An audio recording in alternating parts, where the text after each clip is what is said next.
What is happening, people, and welcome to today's video. I do apologize for this little bit of an absence, but I do have a pretty big project that I've been working on that I am going to share with you guys very, very soon. However, in my last training video, I did tell you guys that I was going to make this little video about the truth about breathing and bracing. So I did want to follow up and make sure that I got that done real fast, though. If you guys do not know the term breathing and bracing, or if you are not currently practicing breathing and bracing and pretty sure that you have it correct, then what you're gonna wanna do is stop this video right now and just go down to the description where you're gonna find a link to my breathing and bracing playlist that will take you through all the basics, from how to breathe for a 1 rep maximum, how to breathe during reps, how to breathe during the overhead press during reps so you don't pass out.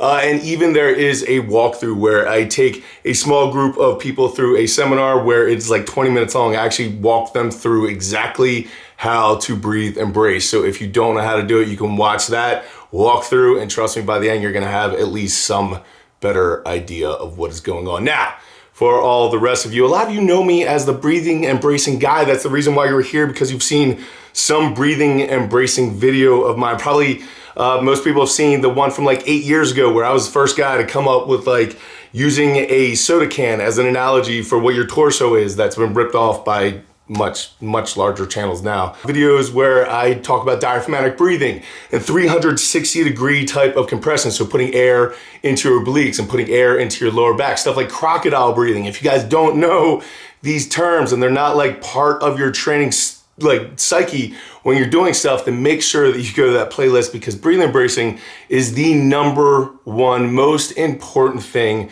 that you can learn in strength sports. Not only if you want to be strong, if you learn how to breathe and brace correctly, you can automatically gain 50, 100 pounds to your lifts. I'm not exaggerating. If you learn how to do that correctly, you can gain that much. And also, it is truly the only way to keep your spine actually safe. So I cannot recommend learning how to do it enough. Now, if you have seen any of my breathing and bracing videos, you will know that I always put a very strong emphasis on the breathing part, because that's kind of the harder part for people to understand. And then when it comes to the brace, I just tell them to imagine they're gonna get punched by Mike Tyson or kicked by a mule or something like that. But I've done a serious disservice thinking that everyone would understand what I meant by brace. Now, if you are a lifter that is regularly handling like 2 times body weight, 2.5, even up to like 3 times body weight, then don't worry. Your brace is probably in a very, very good spot. And you probably don't even need to think about it, because every single time that you get underweight, you brace hard because you are challenged like that regularly. That's how I used to be. I didn't even have to think about it.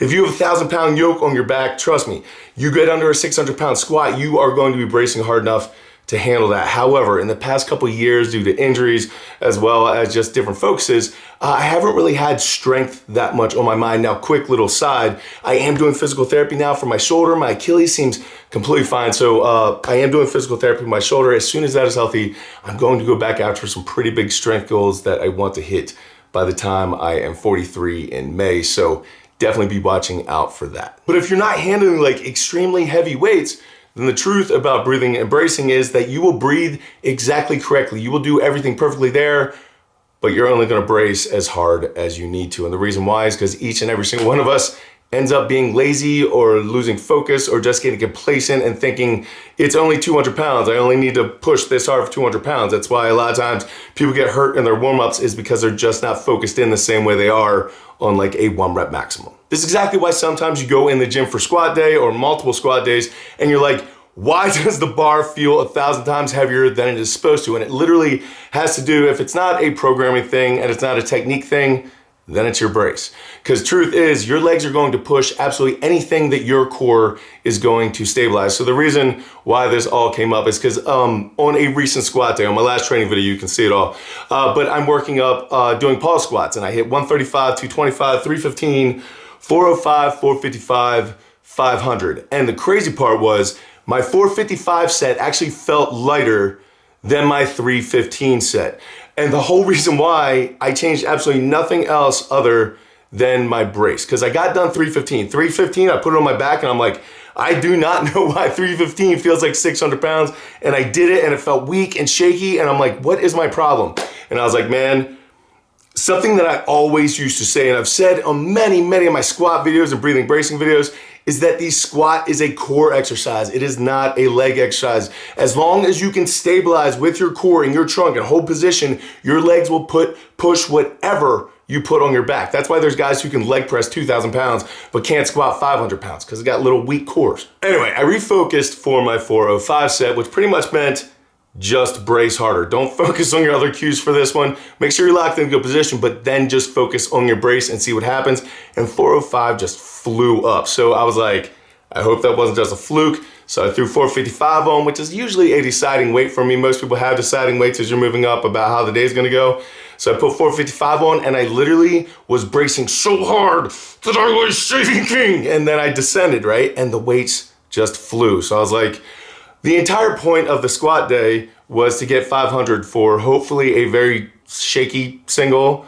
Anyway, I ended up getting for a Paul's double that was very confident for no other reason than I literally just focused on my brace, and it made all the difference in the world. So next time that you walk in for your squat day, every single time, no matter the weight on the bar, every single time that you are going to drop in and descend, make sure that you have a huge belly breath, 360-degree crocodile breathing type of expansion, and then brace it down. Real quick, though, about the bracing down, also, your brace, when you are pushing, there is absolutely no reason why bracing should make you poop your pants. You gotta remember the soda can, man. The contents need to stay under pressure. So if you are pushing towards your face and it looks like you're gonna explode, or you're pushing the other direction and you're going to explode, you are pushing towards openings. That is not a powerful place. That is not as strong as you could possibly be. If you are doing this correctly and you have that diaphragmatic breathing, you are pushing your belly out against your breath. Basically, where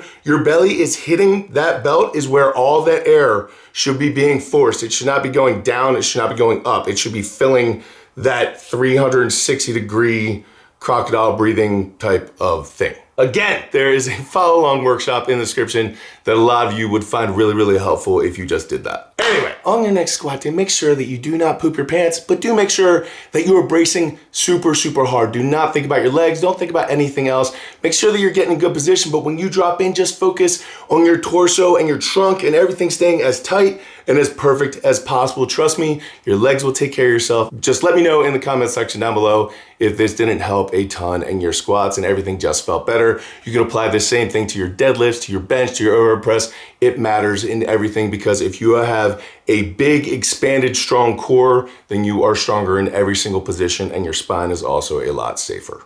Anyway, guys, that is what I have for you right now. I am not sure if the next video is going to be this other project that I've been working on, or I'll have to get another one before that project is done.